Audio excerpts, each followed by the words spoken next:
Okay, so it's 2 past the hour. I would suggest that we get started. So very warm welcome, from my side. For those who don't know me, my name is Thomas Jung. I'm from the Alfred Wigner Institute.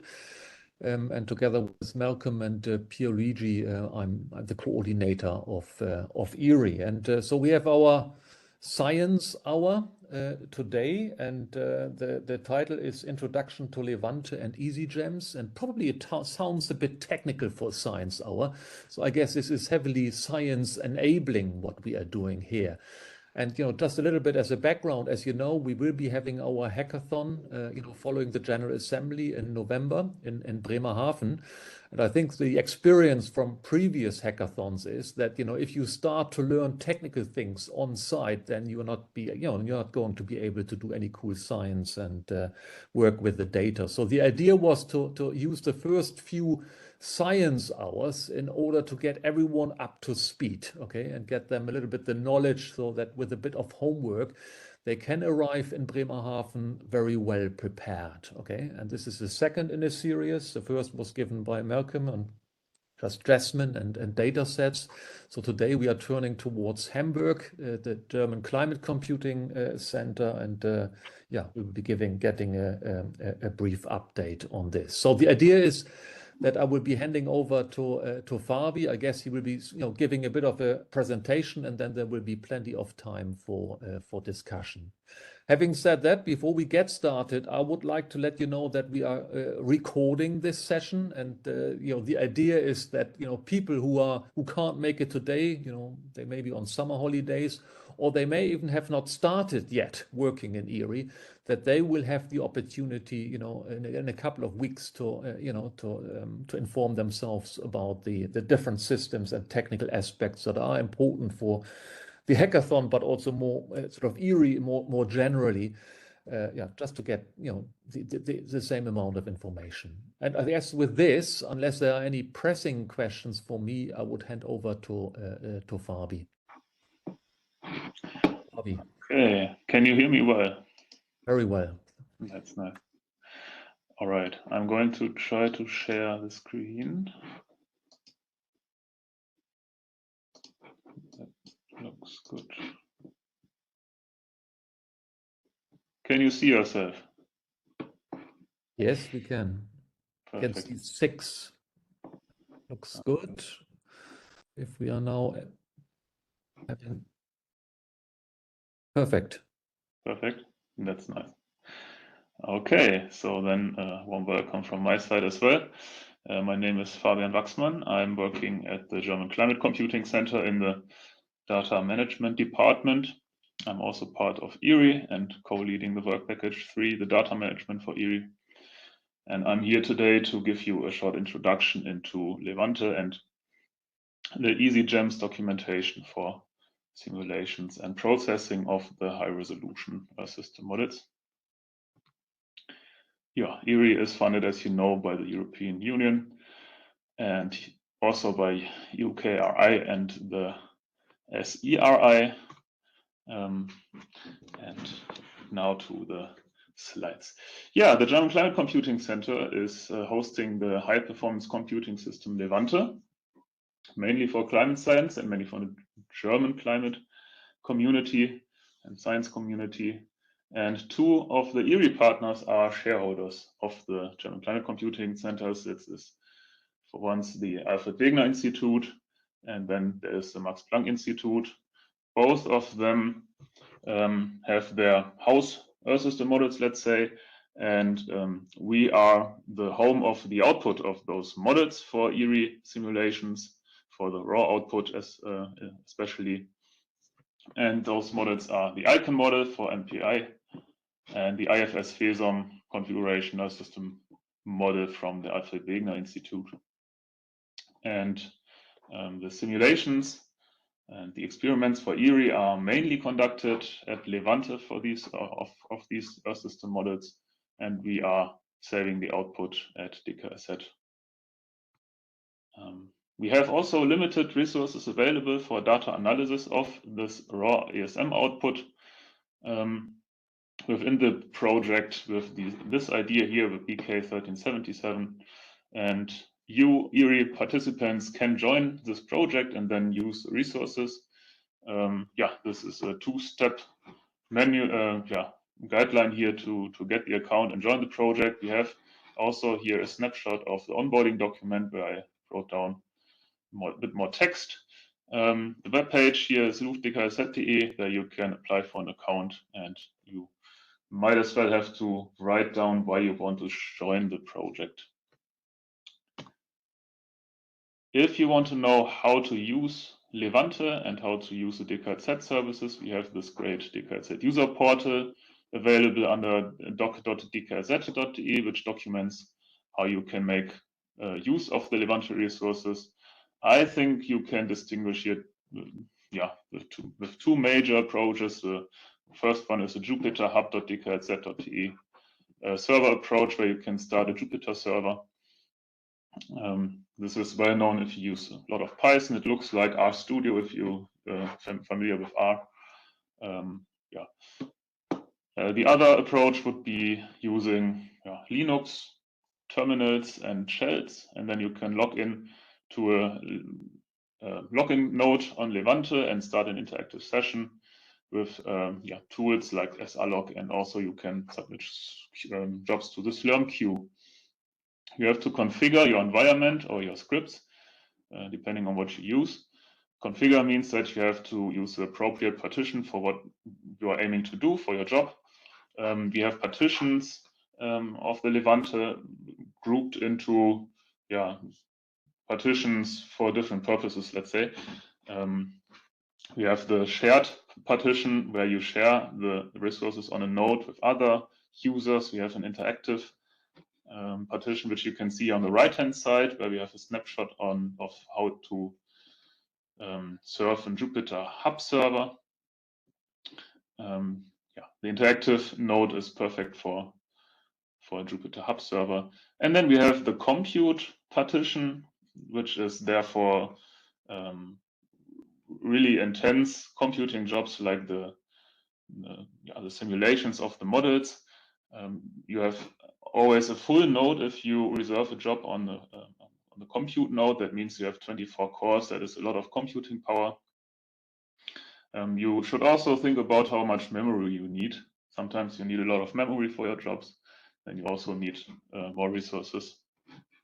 My recommendation here for beginners would be spawn a Jupyter server on the web page, which is called jupyterhub.dkrz.de, and then get familiar with the environment, how the interface looks of the Jupyter Hub, and the resources of Levante. If you have questions, you can always ask DKRZ by writing a mail to support@dkrz.de, and I think we are quite fast in answering those requests.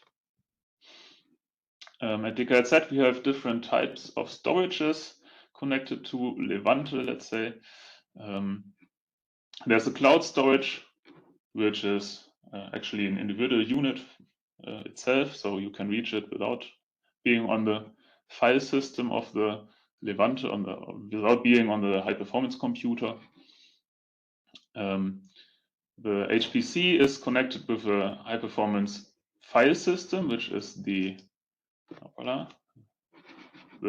container here in the middle. And whenever you are connected with the high-performance computer, you're also connected with the file system. For example, if you start the Jupyter Hub, and when you browse through the directories on the left-hand side, this is a file system where you work on. The entire Levante contains 130 petabytes of storage space, where EERIE has a share of 1 petabyte. And this 1 petabyte is used mainly, of course, for the the operational experiments of ICANN and RVESM. And on the right-hand side, we have also our archive, the tape archive, which is beneficial for long-term storage because the tapes are not are only accessible when you retrieve data from there. Otherwise, they are not like online. That means that they are low cost and they do not cost a lot of energy. The archive has a size of more than 300 petabytes, and we have reserved or allocated 2 petabytes for EERIE. And the plan is to store all the raw output of the operational experiments on the archive. The file system can be grouped into three types of file system storages: home, work, and Scratch. And in each of these, there's space for each user. So home is exactly for each user, where you save your personal data and you're responsible for this data. This data contains scripts, environments, and repos. You have a total amount of 30 gigabytes available per your home directory. On the work directory, this is the data for the project. We have 2 EERIE passes. It's actually BK1377. I need to change that. And let's say we recommend that you do not put so much data to these paths, because we need the storage actually for the operational runs of the models.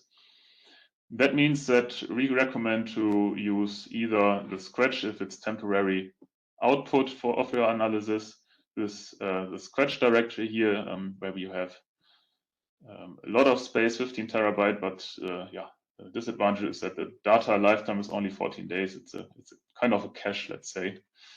You could also put the data into the cloud. You have 100 terabyte available there, and this is also beneficial if you want to bring the data to another place, let's say.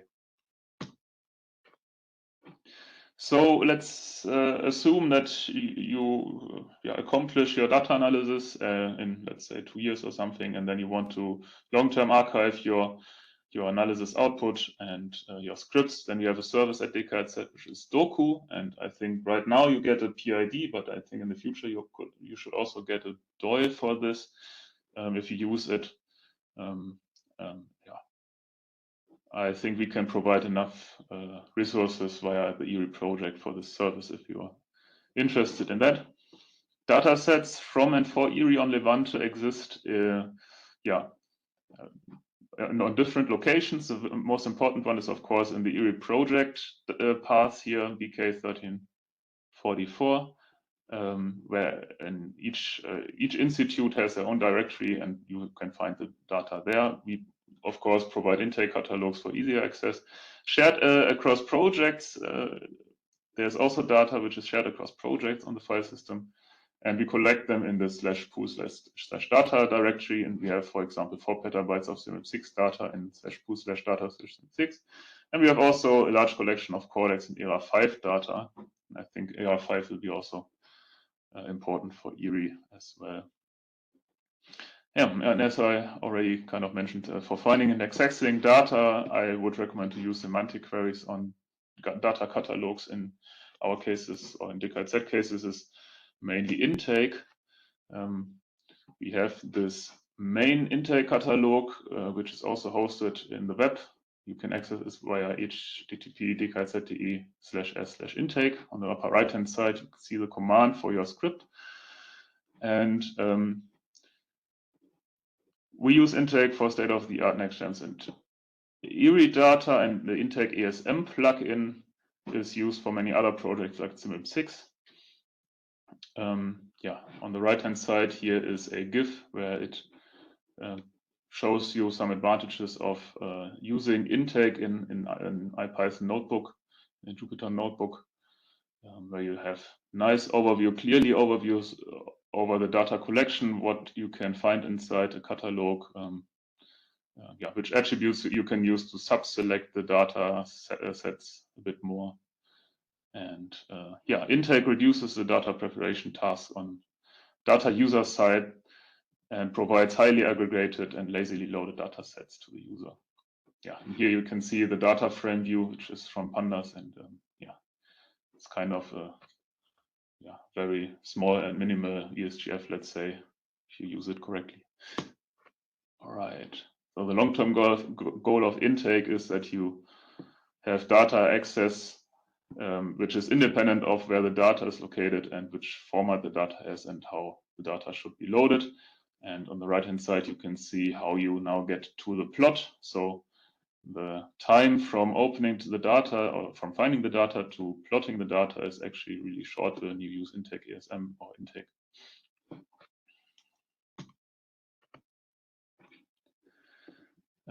Software on Levante. There is software installed on the system. You can find these by modules. So use module avail to find some packages like CDO or Python, or yeah, there are a lot of packages available, and you can load them directly into your environment.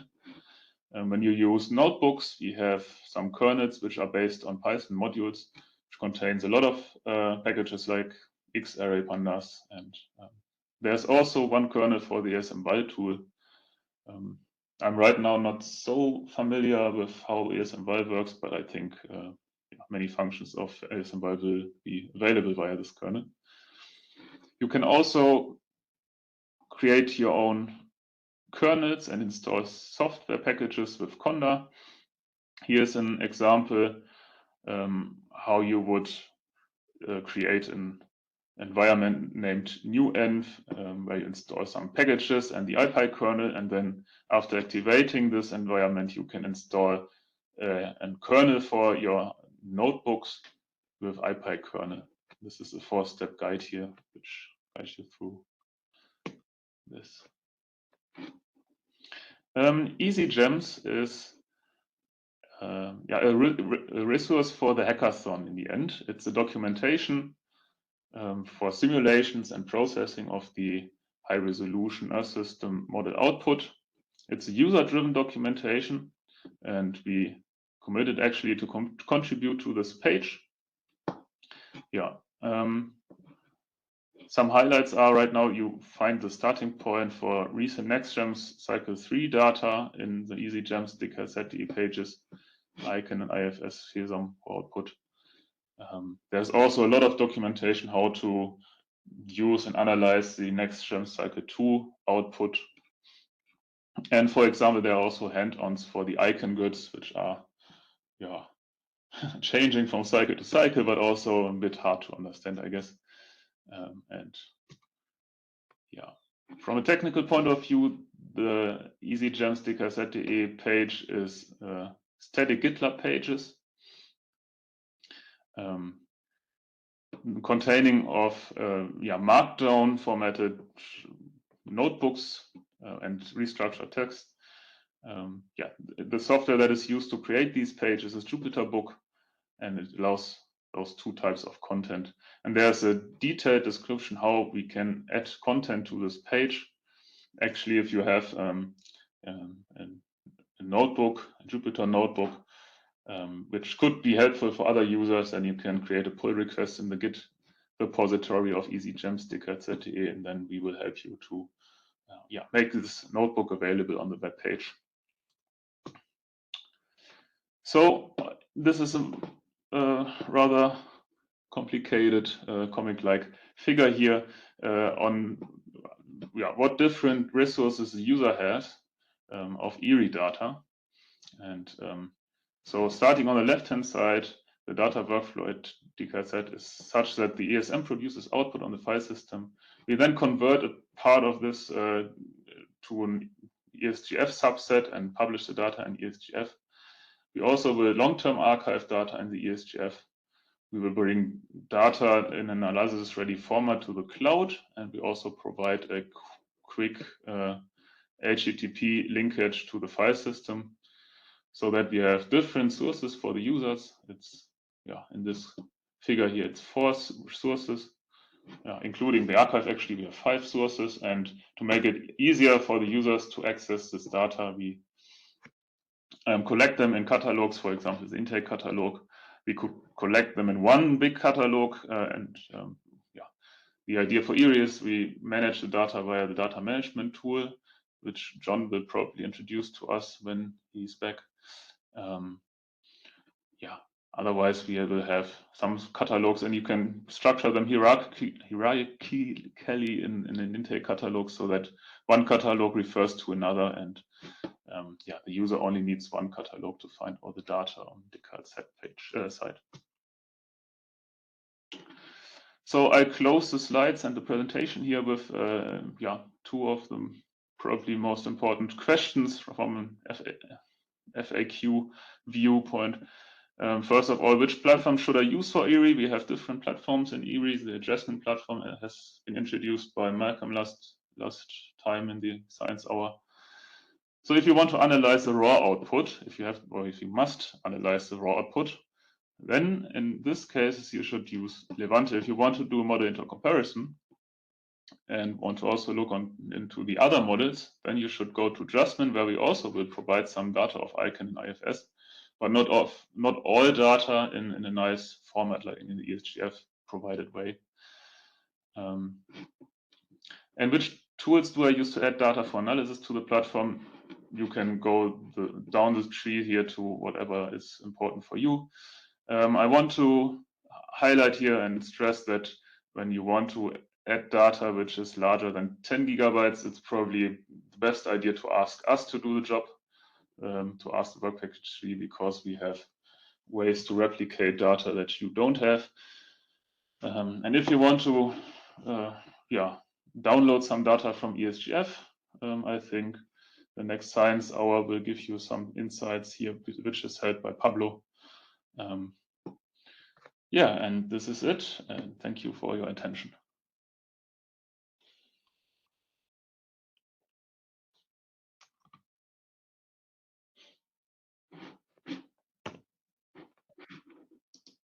I think it would be good, yeah, exactly. I mean, to unshare your screen so that we can see each other. And then I think you should probably also do the moderating, Fabi. Okay, yeah, I would be happy about some questions. And Thomas has raised his hand. Yeah, thank you very much, Fabi. I mean, it was a good and comprehensive overview. I'm wondering whether, for people to check that they are ready to attend the hackathon, okay, in order to make the most out of it. Would there be some, some task or something people should be able to do with the data so that if they've done this, they know, they're ready to go? Could we give them some examples? I mean, plot something, or I mean, how would we do that? That they have a task they can do, and once they have done it, yeah, they are fit.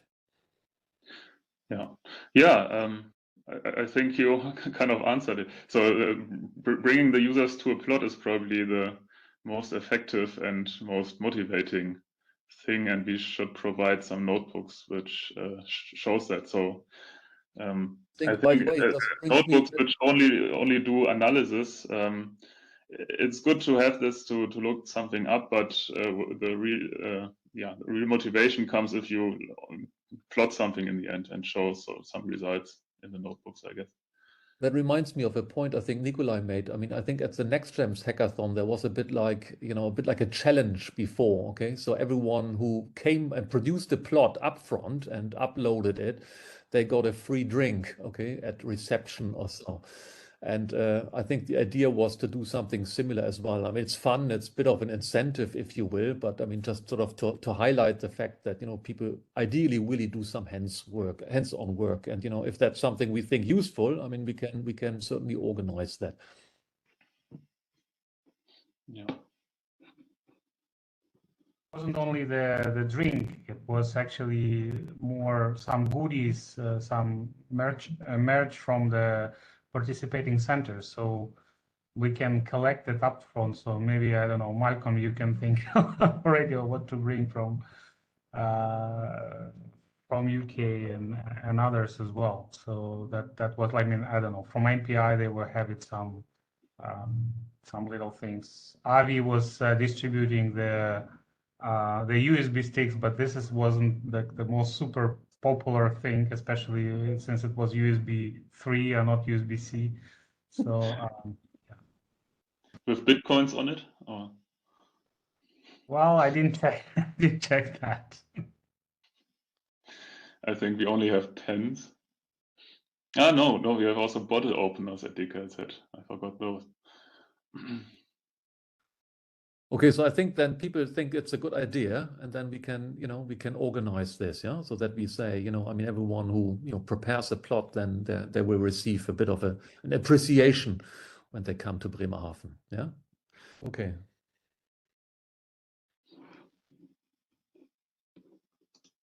I have another one. I mean, if no one else, I don't see any other hand going up. Okay. And this is sort of how difficult it is. I mean, we have these two systems, okay? I mean, we're working at DKRZ and we're working at, on Jasmine. Sort of, I mean, I've attended the last meeting, but I'm not so much hands-on these days anymore. Sort of, I mean, how difficult it is to move things across, is a lot of this portable in a way, what people use to analyze the data, or could you comment on that and some recommendations to make it as portable as possible? Or do you have some advice on that? Yeah, I think so. Each user or data analysis comes with their own idea what package they want to use, and this shows the importance of that the data should be in the same kind of format or same structure of all models, and this is what we want to provide at Jasmine. I think we want to have like the same structure with latitudes and longitudes interpolated of kind of the same grids, of course, on Jasmine, where you then can use whatever software can read this standardized data. However, if you want to have a look into the raw output, because we probably cannot store everything on Jasmine, then you probably have to use model independent software, which means that probably for some model output you only can use specific software, I guess. And this is where we have to provide some notebooks for the hackathons and tutorials. Shared the data transfer. So I'm actually working right now on this HTTP link, so that we have the opportunity to transfer data to any location which can retrieve data via the web. For the Levante data on our project. So that is like a fallback plan that everyone can use. The main data transport from Levante to Jasmine will be done by work package 3 before the hackathon. That means we also need a lot of, we need time to do the transfer. So the data actually must be ready to be transferred, I don't know, 2 weeks before the hackathon latest. And the notebooks you mentioned, I mean, probably this is something that Nikolai will introduce at the next Science Hour, right? When we talk about the use of kilometer scale data, for IFS, FESOM and ICANN, right? Well, I mean, the plan is to introduce the ones that we created for NextGems. I'm not really sure if I will be able to do something kind of tailored towards EERIE at the time, but maybe I will. And I'm answering a little bit of your previous question, how to do it transferable. Like, one of the things that we have to do and have to, like all the users as well, have to think is how to do the analysis that are kind of independent on the way your model saves the data, like if it's structured on unstructured grids. And for many tasks that we have in, it's actually possible. So that's what we will try to also introduce and teach some ways to say, okay, we just work with clouds of points instead of structured unstructured grids, and that's solve many problems, make things easier to intercompare models with structured and unstructured, which seems to be right now would be the main problem for many.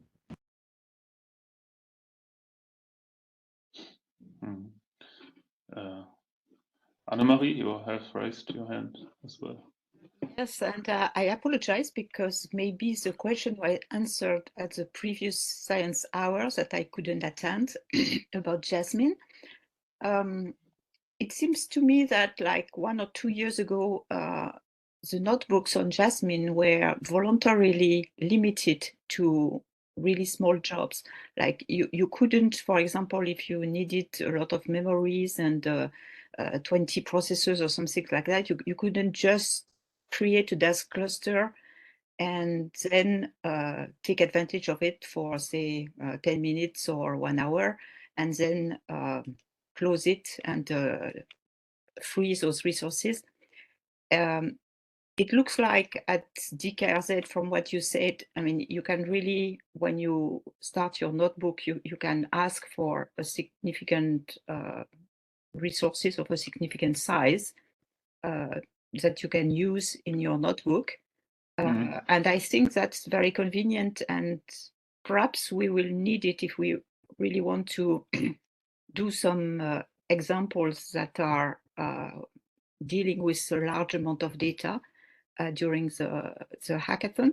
And so I would like to know, I mean, how is it, for example, if I want to use, you know, like 20 cores to do something on Jasmine with a notebook? Is that possible, or do I have to revert to Slurm and submitting jobs, even submitting Python jobs, like I mean, used to be the case something like 2 years ago? I think that question goes to Malcolm, right? Yeah. And unfortunately, I'm not sure I can answer it. So I having not really ever properly used Python notebooks on Jasmine, the answer is I don't know. I'm not sure you can do what you suggest and ask for a chunk of resource and do a big job. I don't think the Python notebooks on Jasmine are configured that way, but as I say, I really don't know, so I'd have to go away and find that out. Yeah, I mean, I think that would be interesting to know, because I mean, personally, I find it so more convenient when you can, you know, you are working on your notebook and then something is working, but it's going to take 4 hours or 5 hours to run it on the whole data set. And so you just open your Dask cluster and you get resources, and then after that you free them. And in the background, somehow a batch job gets submitted, but you don't have to do anything, it's just automatic. So, I mean, I think it's the same as DKRZ, right? Does it work that way as well, or? You can submit jobs via Dask's Slurm queue, if that was the question. Yeah, I mean, can you do it from your notebook? From your local computer? Yeah, it could be also possible. You must be logged into the system somehow. So yeah, you have to start Jupyter on DKRZ side. Yeah, somewhere. yeah. But Anna-Marie, what do you mean? You mean that you, from your notebook, you start a cluster, you start a Dask cluster? Yeah. Or you already, well, I mean, that should be same for any HPC system. In this case, I mean, if you have job allocation, like, I mean, there are some compute resources on EERIE project, and I think it's fine for the users to use a little bit of it. So I think it should be fine to. And it's just a Slurm job. If you start in a Dask cluster, it's just a Slurm job, right? I mean, I think somehow it was restricted to Jasmine because I mean the way they allocated the resources to the users using notebooks, but that was some time ago. I haven't tried using Jasmine in 1 year, 1 year and a half, so I'm not sure. Because the easy thing on DKRZ that you can ask for a lot of resources straight away through the Jupyter Hub, and that's like, I mean, what I put in the chat. So it's like, I mean, a lot of memory and a lot of cores, and you don't really have to deal with you know, this submitting through the Slurm and things like that. You can just say, okay, Dask cluster, create the local cluster for me, and you will have access to these resources. Of course, if you want to have even bigger jobs, then you can do it full Slurm. But what I do, I usually don't even bother. So I just have this huge allocate this huge thing from DKRZ Jupyter Hub and work there. So just a very quick look at the Cedar Jasmine documentations, which I've just posted the link to. I think the notebooks there are more for visualization than for processing. So if you need to do big processing, you need to use Slurm. But if you just want to kind of visualize and play around with plotting stuff, then the notebooks are fine. At least that's what I quickly read. That's a big limitation. I mean, it's not so nice. There is a webinar that they did as well, so if you want to watch that and get more details. But yeah, well, it is what it is. But again, I have with the Slurm queue, the Dask Slurm queue, is that when your server that runs this Dask Slurm queue dies, then the Dask Slurm queue also dies. So your job on the Jupyter Hub is limited by, I don't know, 12 hours for 24 or something. And if your job, the other job where the Dask runs, takes longer, then it all dies. This is one thing to have in mind, I think. But Anne-Marie, like on Jasmine, looks to me that if you want to process the data, yes, you don't have enough power, but it doesn't restrict you from creating the Dask cluster through the Slurm job, right? So you can still process your data, like creating a job that is running on the Jasmine Slurm, output the data somewhere, and then visualize the results. I mean, it's less convenient, but it's still possible. So it's not like, it's pressing it's a couple of more lines of code, but I think it should be still possible.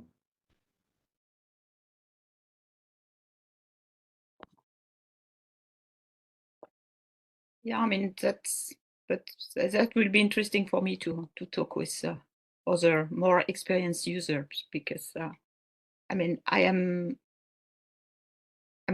when if you submit your cluster through a Slurm job, you won't be able to monitor it on your notebook, right? When you have all your nice things where you see your processes, how they are working and so on.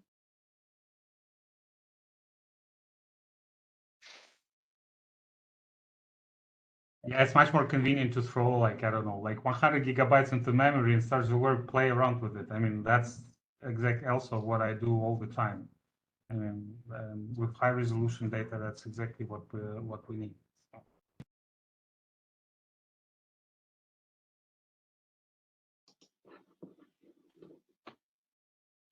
Okay, is there any more? I see raising hands. Maybe Kaspar Novak, is this right? Yeah. So I'm wondering about, because there are two types of nodes on Levante with GPUs. One is for visualization, one is for, I guess, for pure computing. So I would like to ask, what is the difference from a user perspective? Why they are split into two categories? I would have to look that up. If someone knows. I think the post-processing nodes just have more memory, and like, I mean, the nodes, some of them are kind of, it's like there are login nodes for just logging, compiling stuff, and they are similar to login nodes, but post-processing node where people just really like to do the interactive, because in DKRZ, like, I think they just give up on teaching users not to run the CDO jobs on the login nodes, and they decide, okay, we'll just allocate the bunch of nodes that we call processing nodes, where you can still do this thing, right? So, and I think that's the main difference. And then the compute, well, I mean, compute nodes, I think it's different, or they also have a special compute nodes, because at least on Mistral that was the case. So there was the login nodes, and they said, okay, if you really want to do your interactive post-processing, and we kind of given up on trying to make you do it through the Slurm, just do it there, so that it's not kind of hindering all the other users doing, LS on the system. Yeah, I agree. There's no login node, I think. Is there a login node? Yeah, there is a login node, but you cannot run anything anymore on DKRZ, I think. You have to start it as alloc to do anything. That was different in earlier times. which is all not the case if you use StupidTab, then you already select the right partition and everything's fine.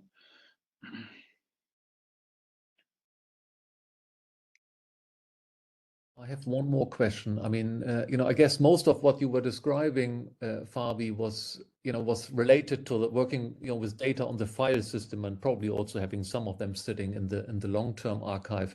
But there was also the cloud space. Okay, sort of what can users expect from the cloud part, the cloud space at DKRZ, and in the context of EERIE? That was also only related to data, I think. If you thought of that as computation, no, that's cloud. Yeah, we are getting a new one. I know that we are right now in the testing phase of a min.io cloud, which probably will have 10 petabytes. Right now we have a cloud with storage space of 2 petabytes, so this is increasing, and then we have a switch to a probably more industrial standard format interface. And yeah. Do we expect some of a subset of the data to be available on the cloud as well? Because I thought we wanted to also try this out. Okay, sort of. Yeah, definitely.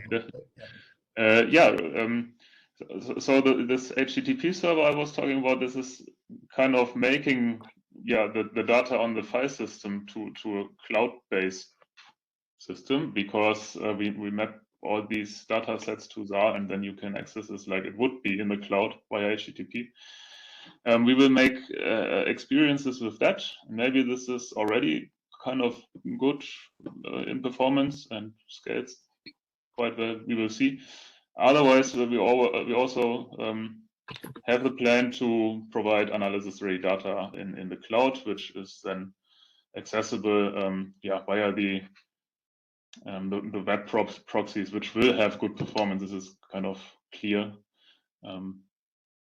But the difference is right now with this HTTP server that we are trying out, you can directly make available the data on the file system without transferring them to the cloud space. It's just directly available.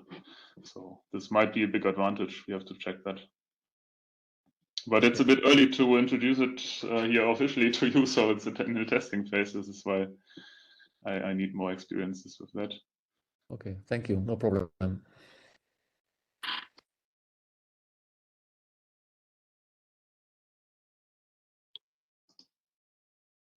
I couldn't hear Annemarie if you were talking. No, that's okay. Okay. Okay, are there any more questions?